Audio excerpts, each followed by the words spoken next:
যে একেবারে বড় খেলোয়াড় হয়ে গেল সেটা না। অনেক ফ্র্যাঞ্চাইজি লিগ আছে এই সময়। রিশাদের ক্যালিবার আছে, তার হাইট আছে, এক্সেপশনাল প্লেয়ার। যে লেগ স্পিনার আমরা অনেক দিন ধরে খুঁজে বেড়াচ্ছি, সেই লেগ স্পিনার আমরা পাচ্ছি না। কিন্তু তার এখনো অনেক শেখার ব্যাপার আছে।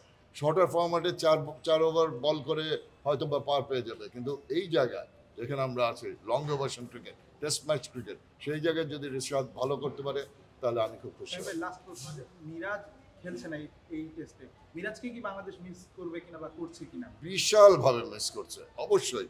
আমরা এখন মাত্র 4 জন বোলার নিয়ে খেলছি।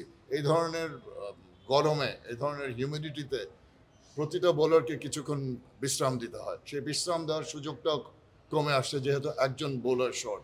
এবং মিরাজ তো গত টেস্ট ম্যাচে সেঞ্চুরি, 5 উইকেট হোল, ইনফর্ম একজন খেলোয়াড়। তাকে দলে না পাওয়া দুর্ভাগ্যবশত অসুস্থতার কারণে, আমি জাস্ট আশা করছি যে সুস্থ হয়ে যাবে এবং দ্বিতীয় টেস্টে মিরাজ খেলতে পারবে। এটা বিগ ড্রব্যাক বাংলাদেশের জন্য। যা আছে তাই নিয়ে তো খেলতে হবে এবং সেটাই করে যেতে হবে। আমি জাস্ট আশা করছি যে এই শ্রীলঙ্কাকে একটু যেন ঘাম ঝরায়, কারণ ব্যাটিং ফ্রেন্ডলি ট্র্যাক, এটা মানতেই হবে।